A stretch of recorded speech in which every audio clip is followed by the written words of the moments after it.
혹시 여러분들은 비뇨약과에 대한 어떤 생각을 하셨나요, 혹시? 대표적으로는 산부인과는 여자가 가는 곳, 비뇨기과는 네네. 남성이 전문적으로 가는 병원 네네. 이 정도로 알고 있었거든요. 그러니까 아. 나와는 상관이 없는 학과다 이렇게 맞아. 알고 있었어요. 남자 성기가 아플 때 가는 곳이다? 성기만 아플 때 하여튼 좀 이렇게 약간 대표적으로. 특화되어 있는 느낌. 예, 예. 네. 그래요. 저는 이제 60이 이제 간 넘은 사람인데 이제 비뇨기 계열에 이제 문제가 좀 생겨요. 네네. 예, 그래서 가장 친숙하고 가장 절실한 과가 아닌가. 네. 여기 계신 분들 중 젊은 분들이 많은데 비슷하게 생각하셨죠, 근데 솔직하게. 일단 비뇨약과라는 말이 낯설게 느껴지실 겁니다. 얼마 전까지만 해도 비뇨기과, 여러분들이 아는 비뇨기과라 불렸는데 비뇨는 맞는데 기에만 집중을 하는 거예요, 이렇게. 그냥 자꾸 성기에만 집중을 하다 보니까 성기 하다 보니까 자꾸 이쪽 이렇게 관계에만 집중을 하게 되고 남성들만 가는 과라는 게 인식이 너무 강하잖아요. 그래서 방금 말씀하셨듯이 여자는 산부인과, 남자는 비뇨기과 약간 이런 식으로 아는 분들이 많은데 어느 정도로 이렇게 비뇨약과에 대한 부정적인 오해가 많냐면 저희 모친도 아들이 비뇨약과 의사잖아요, 솔직하게. 그러면 되게 자랑스럽게 뭐 생각도 하셔야 되는데 여사 아드님 무슨 과야 막 하면 비뇨약과 말을 못 하시는 거예요, 이렇게. 무슨 과, 뭐 피부과, 안과, 뭐야, 비슷한 과야, 그냥. 이렇게 말씀하시는 거예요. 비는 나오긴 나왔지만, 비뇨약과 말을 못 하시는 거예요, 이렇게. 이런 식으로 인식이 안 좋단 말이에요. 그래가지고 이렇게 2017년도부터 그 비뇨기과를 정식으로 이 비뇨의학과라고 명칭을 변경했습니다. 그래서 비뇨기과라는 말은 이제 쓰면 안 되는 말인 거죠. 근데 아직도 비뇨의학과 의사들 자체도 간판 자체도 안 바꿔. 글자 한 개 늘리려면 또 돈 들거든. 기존 간판 바꿔야 되고. 진짜요? 그래서 비뇨기과라고 대부분 붙이는 경우 많고 심지어 여기 계신 분들도 아직 비뇨약과 모르는 분들이 많잖아요, 보면. 그런데 그 정도로 인식이 아직 좀 많이 낮은 게 사실입니다. 근데 일단 비뇨약과 하면 이름에서 나오잖아요. 무엇을 다루느냐. 비뇨. 비라는 뜻이 흐르다라는 소리예요. 흐르다라는. 그다음 소변이잖아요. 그러니까 소변이 흐르는. 그래서 한마디로 소변과 관계되는 모든 과정에 연결되는 병은 저희 비뇨약과 병이라고 생각하시면 되고요. 그러면 여성분들도 소변 보시잖아요, 그러면. 그러니까 문제 생기면 어디로 가야 된다? 비뇨약과. 그게 맞는 거죠. 우리 모친도 최근까지 방광염이라든가 약간 요실금 증상이 있으시면 산부인과를 가셨더라고요, 그게. 뭐 이게 부끄러워서 가신 것도 있지만 잘 모르셔. 근데 실질적으로 요실금이라든가 방광염 같은 경우는 우리 소변, 배뇨계통 문제이기 때문에 그런 산부인과 가서 해결될 문제가 아니거든요. 비뇨약과에서 다루는 겁니다. 그럴 것 같아. 몰랐어. 그렇게 되면 뭐 다행히 치료되는 경우도 있지만 원인을 제대로 찾지 못해가지고 악화된 상태에서 나중에 치료가 힘든 상태에서 비뇨약과를 다시 찾는 경우가 상당히 많아요, 보면. 이게 다 비뇨약과는 남자들만 가는 과고 뭐 성병, 약간 음경 확대, 성기 이런 쪽만 다루는 것으로 오해하는 것이기 때문이거든요. 전립선암, 그다음에 방광암, 신장암, 요관암 전부 다 소변과 관계된 거란 말이에요. 한마디로 소변 볼 때 문제가 있으면 그냥 무조건 비뇨약과로 가시는 게 제대로 가시는 거라고 할 수 있는 겁니다. 그리고 그 성병 같은 경우라든가 우리 말 못하는 성생활에 도움을 줄 수 있는 그런 치료나 수술 같은 것도 또 이렇게 비뇨약과에서 담당을 하는 분야니까. 그리고 전립선 비대, 그다음에 과민성 방광 여성분들 자주 간단 말이에요. 그다음에 소아또는 여성을 전문으로 하는 비뇨약과가 따로 또 있어요, 보면. 생각보다는 비뇨약까지 하는 일이 워낙 많잖아요. 성기부터 암 수술까지 워낙 많단 말이에요. 그런데도 여성분들은 이렇게 말을 해도 비뇨약과에 오는 걸 꺼리시는 이유가 혹시나 제가 생각했을 때는 비뇨약과 가면 바지를 내려가지고 자기 생식기를 보여주고 이런 여러 가지 검진을 해야 된다 이런 인식이 많이 있는 것 같아요. 사실 비뇨약과의 대부분 검사는 문진으로 끝나는 경우 많고요. 다른 경우 같은 경우도 소변 검사나 피 검사 같은 것으로 다 해결이 되거든요, 보면. 그래서 실질적으로 바지 벗는 일이 거의 없어요, 진짜. 남자가 봐도 바지 벗으려면 올려 하면 안 봐. 너가 왜 봐, 내가 이거. 진짜 오해하고 있었네. 네, 그러니까 자기 소변이 잘 안 나오는데 굳이 바지 벗고 얘기할 필요 없단 말이에요. 그래서 바지 벗는 경우 거의 없어요, 거의 없고 실질적으로 바지를 벗는 경우는 방광 내시경이라든가 여러 가지 전립선 검사를 할 때 약간 성기를 보여야 되는 경우가 있고 약간 성기를 잡는다든가 그런 경우가 있는데 그런 경우 몇 가지를 제외하고는 남의 성기 볼 수도 없고 볼 필요도 없고 아무 그 허리 큰 자물쇠 채우셔도 돼요 그냥. 제가 대학병원에 있을 때 환자분이었는데 정말 잊혀지지 않는 분이죠. 이분은 오셨는데 목에 혹이 이만한 게 있어요, 진짜로. 막 목이 막 2배 크기가 돼 있는 거야. 이 목에 혹이 났는데 비뇨기과를 왜 와요? 근데 이분은 고생을 엄청 많이 하셨단 말이에요. 그래가지고 혹이 조금씩 커지는데 살아가는데 큰 지장이 없으니까 그건 지내다가 목을 못 움직일 정도 되니까 그때서야 병원을 가서 조직 검사했는데 이게 조직이 이제 신장암으로 나온 거예요. 그러면 신장에서 이게 전이가 된 거잖아요. 그러면 말기거든, 말기. 다른 병원에서 한 3개월밖에 못 산다고 그냥 요양하고 돌아가시라고 하셨는데 우리 병원 오셔가지고 원래는 좀 무리되는 수술인데 목의 종양을 다 떼고 할 수 있는 모든 치료 다 했단 말이에요. 그래가지고 3개월 정도 사실 분이 한 1년 넘게 사시다 돌아가셨어요. 근데 그분이 돌아가시는 과정에서 유언을 할 때 그때 제 이야기를 하신 거예요. 이렇게 그 홍 선생 찾아가서 꼭 고마웠다고 전해달라고. 그때 되게 많이 울었단 말이에요. 근데 제가 이 말씀을 왜 드리냐면 신장암이 이렇게 커져가지고 목에까지 전이될 정도면 옆에 덩어리가 만져질 수도 있고요. 그다음에 이렇게 뭐 혈뇨가 이렇게 나올 수 있단 말이에요. 근데 힘들다 보니까 대수롭지 않게 여기신 거죠. 그리고 또 비뇨기과 가야 되나 소변에서 피가 나오는데 좀 관가신 게 있는 거죠. 초기에 아마 오셔가지고 발견을 하셨으면 아마 이 방송도 같이 보실 수 있지 않았나 생각이 드는데 하면서 약간 좀 안타까운 마음이 있습니다. 그 우리 성인 같은 경우는 매일같이 자기 꽈추도 보잖아요. 이렇게 오줌 누면서도. 그러면서 저 약간 어린 애들이라든가 청소년 아니 특히 애들 말 못하는 애들은 자기가 뭐가 문제인지 모르잖아요 보면. 그래서 주변에 잘 봐줘야 되는데 아들 키우는 부모님들이 꼭 또 알아야 되는 이제 비뇨기 응급 있습니다 보면 이게 보통 주 양육자가 엄마들이잖아요 보면. 그러면 잘 모를 수도 있단 말이에요 보면. 얘가 뭘 요구를 하는지 애가 막 울기만 울고 잘 몰라. 그래 이런 아들 둔 어머니들이 좀 이렇게 주의 깊게 보시면 좋을 점이 있는데 여기서 제가 가면 그 퀴즈 하나 내드릴게요 퀴즈. 한번 맞춰보세요 한번. 히틀러는 1개를 가지고 있고 괴링은 2개를 가지고 있었지만 아주 작았던 것은 무엇일까?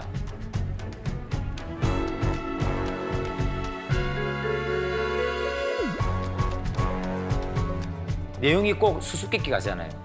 정답이 뭐겠습니까? 고아? 맞습니다.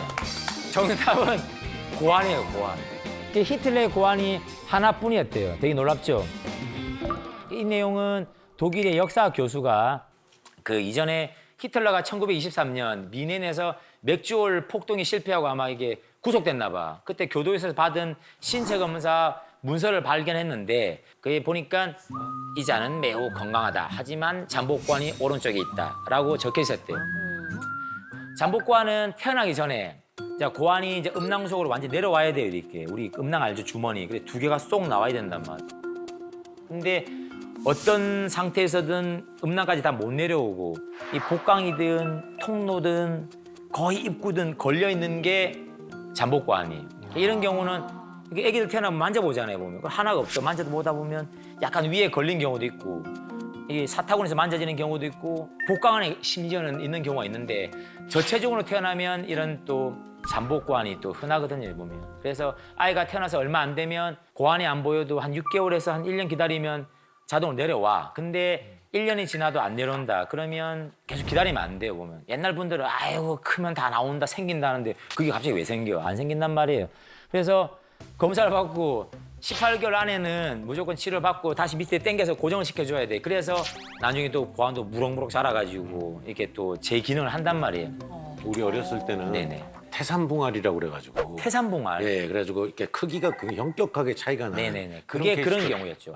하나가 좀 덜 내려와가지고 못 자라고 한 놈은 어휴, 얘 때문에 자기가 일을 다 해야 돼.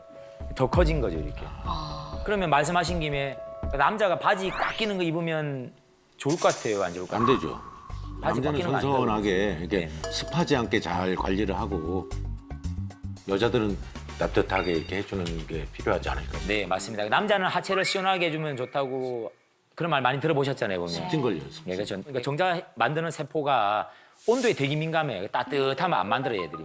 시원해야 만들기 때문에 주변보다 한 1.5도에서 한 2도씨 정도 낮아야지 얘들이 왕성하게 막 이렇게 만들어낸단 말이에요. 그래서 음낭에 정상적으로 위치해야만 정상 기능을 할 수 있거든요. 그래서 잠복고환증이 치료되지 않으면 계속 복반이 있으면 이 안에서 이게 고환암이 될 수 있단 말이에요. 어. 이게 보통 일반인들에 비해서 한 40배 정도까지 높아진단 말이에요. 그 잠복관 경우도 수술로 치료 100% 된단 말이에요. 그래서 18개월 이전 시기 놓치지 말고 무조건 하시라. 그리고 고환염증증이라고 들어보셨는지 모르겠지만 그 한밤중에 애가 아파서 울고 막 뭐 이렇게 어디가 아프다 말 못하는 애들이 있어. 근데 울기만 우는데 보니까 고환이 한쪽 빨갛게 부어 있고 이런 경우가 있는데 모르면 아이고 시간 지나면 괜찮아지겠지 해열제 먹이고 버티다 보면 고환 죽는 경우가 있단 말이에요. 아이고.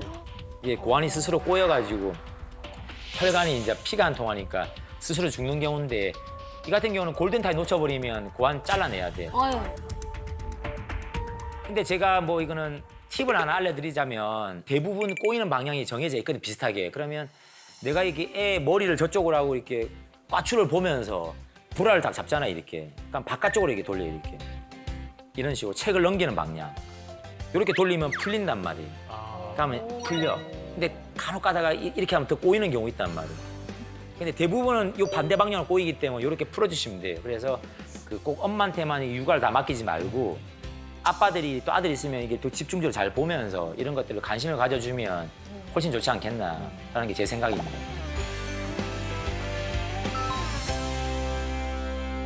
그럼 혹시 그 우리 전립선이 어디 붙어 있는지 어느 정도 사이즈인지 혹시 아세요 혹시?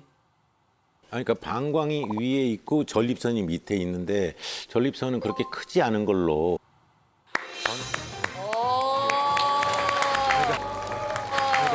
맞습니다. 우리 밤이죠 밤. 우리 가을에 밤 많이 먹잖아요 밤. 네네. 밤 딱 크기야 밤 크기. 근데 3, 40대부터는 계속 커진단 말이에요 어쨌든 간에. 계속 커지고 50대, 60대 되면 50% 이상에서는 비대져 있어 이미. 다 커져 있는데 이거 증상이 심하다 안 심하다 그 정도 차이만 있는 거죠. 그래서 그 뭐 정상인의 뭐 한두 배 커져도 비대증이고 5배, 심지어는 저는 한 10배, 15배가 커지는 경우도 봤거든요. 이제. 어마어마하게 커져 있단 말이에요. 선생님, 그러니까 네. 전립선 비대증이라는 게 말 그대로 전립선이 커지는 겁니까? 그러니까 세포가 뚱뚱해지는 거죠 이렇게. 그래서 쉽게 말하면 방광이 있고 방광에서 여자분들은 요도가 바로 연결돼가지고 한 4cm밖에 안 돼. 그러니까 소변이 바로 나오잖아요. 근데 남자는 바깥에 뭐가 달려 있잖아요 보면. 길도 길어. 근데 거기 굳이 또 중간에 전립선이 딱 붙어 있단 말이에요. 그래서 얘를 통과해서 나와야 돼. 얘 위에 제가 방광이에요 방광. 여기에 달려 있는 게 전립선이고 그럼 얘가 커지면 밖으로만 커지는 게 아니고 오줌길 안으로도 커지잖아요 이렇게. 그래서 소변이 잘 안 나오는 거예요 이렇게. 이게 염증 생기면 이렇게 되는 거예요. 염증이랑 관계없고 얘들이 이제 뚱뚱하게 살이 찐 거죠 이렇게. 그래서 길이 저만큼 좁아져 있으니까 그 소변도 양이 작고 잔뇨감도 남고. 남아 있는 걸 분명히 느끼는데도 후련치도 않고 예, 마무리를 해야 돼요. 전립선이 옆으로만 커지는 게 아니고 방광 쪽으로도 커진단 말이에요. 그러니까 방광 쪽으로 계속 막 들이대. 그럼 방광이 자극되니까 소변이 얼마나 자주 나오겠어요. 요도를 눌러가지고 예. 이게 전립선 비대증이에요. 너무 격하게 공감하셔가지고. 그냥 간단할 때는 약으로 치료가 되는데 심하면 수술해야 되고. 요 밑에 근육처럼 생겼죠, 이게. 네네. 요게 그거예요, 이렇게. 우리 관략근. 오줌 참을 때 힘주면 얘를 쪼우는 거예요, 이렇게. 그래서 아까 전립선 수술하고 나면 이렇게 그 요실금 생긴 데 있잖아요. 요걸 자르다 보면 요 근육이 약간 다칠 수 있거든.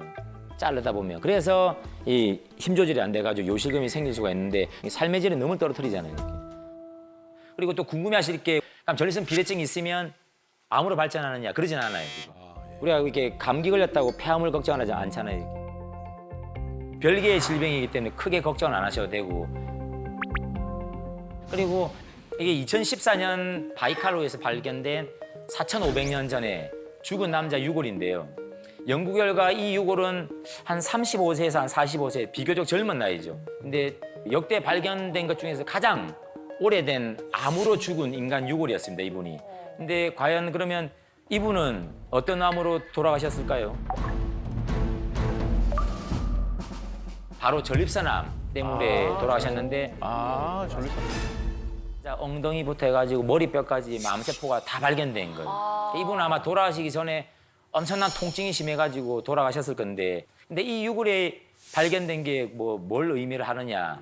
이렇게 현대인들에게도 익숙한 병이 암이잖아요, 보면. 근데 수천 년 전에도 인간의 죽음에는 이게 중요한 원인이었다는 게 밝혀진 거고, 또 이뿐만 아니고 2200년 된 이집트 미라에서도 암세포가 발견됐는데 전립선암으로 이게 추정되었거든요. 아니 근데 전립선 암인데 유골 머리에 암이 있어요? 전립선암이 전이가 제일 잘 되는 부분이 뼈예요, 뼈. 그래서 이전에 그 좀 먹고 살기 힘들 때 지금은 많이 줄어들었는데 뼈가 부러져서 왔어요, 이렇게 응급실로. 이 전립선암이 이 뼈로 전이가 된 거란 말이에요. 되게 약할 거 아니에요. 툭 부딪혔는데 뼈가 부러져 버렸어요, 이미. 근데 알고 보니까 이미 말기 전립선암이었단 말이에요. 그 정도로 뼈로 전이가 잘 되는 암이 전립선암입니다. 무섭다.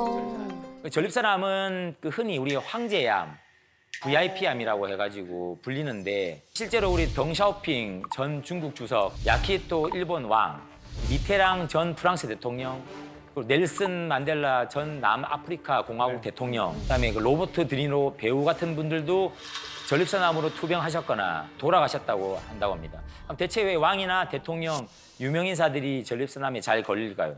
잘 먹고 잘 사는 사람들한테 약간 좀 잘생기는 경향이 있어요. 그래서 지금 서구화된 식생활 되면서 전립선암이 많이 늘어난단 말이에요. 그리고 가장 유력한 설명이 경제적인 측면에서 부유하기 때문에 평균적으로 오래 살고, 또 오래 살면 전립선암이 많이 노출되니까 확률이 높아지는 거잖아요. 실질적으로 4,500년 전에 35살, 45살이면 어마어마하게 장수인 거죠, 솔직하게. 다른 남들은 5년 생존율 막 이렇게 얘기할 때 전립선암은 10년 이상 보통 생존한다고 알려져 있기 때문에 치료가 잘 되면, 그 이유는 전립선암 자체의 암세포가 증식이 매우 느리거든요. 그래서 그 미국에 돌아가신 분들을 이렇게 부검을 해서 보면 한 14%까지 전립선암이 같이 있는 걸로 나옵니다. 이 자료는 그 미국에서 암 발생 통계율을 보여주는 자료인데요. 미국에서는 전립선암이 1등이에요. 우와. 사망은 2등이고. 어머머. 그만큼 전립선암은 서구화된 사회에서는 심각한 병이에요. 최근 우리 국내 남성 암 발생률도 5위 안에 몇 건이 들 정도로 많이 늘어났는데, 우리도 많이 서구화됐잖아요. 그래서 우리나라에서도 전립선암 환자가 상당히 많이 증가되고 있습니다. 그러면 전립선 암 후유증 같은 거는 뭐가 있을까요? 방금 말씀하신 전립선암이 이 부작용이 있느냐, 그 네. 자체가 부작용이 있는 게 아니고 수술하게 되면 일부분에서 발기부전, 요실금, 그리고 수술하게 되면 우리 정낭이라고 해가지고 그 우리 정액을 만드는 중요한 기관이 있거든요. 같이 다 제거를 해요. 그래서 이제는 수술하게 되면 정상적인 임신이 이제 불가능해지죠.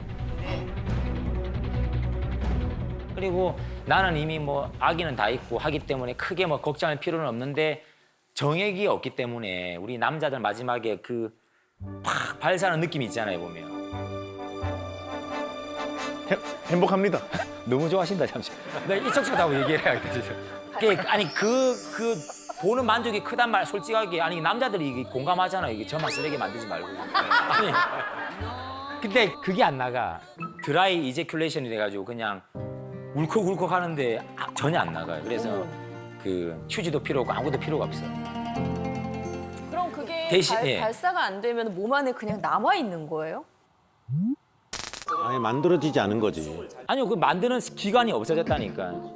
장기가 없어져 버린. 그래서 그냥 느낌만 나고, 대신 그 느낌은 느낌 나나. 그 느낌이 이렇게 절정 으악해서 팍 했을 때 걔만 안 나오는 거예요, 이렇게. 근데 좀 되게 속상하겠네요. 그게 너무 싫지만 일단은 암이 중요하니까 그것 때문에 수술을 안 하지는 않는단 말이에요. 근데 전립선암은 그래도 약간 좀 나이가 있는 분들이 많이 걸리고 하기 때문에 크게 걱정하실 필요는 없는데, 아까 제가 말씀드렸다시피 서구화된 식생활 때문에 비교적 약간 젊은 층으로 온단 말이에요. 그래서 좀 주의하시고 혹시 가족력이 있으면 좀 더 조심하시는 게 좋겠다.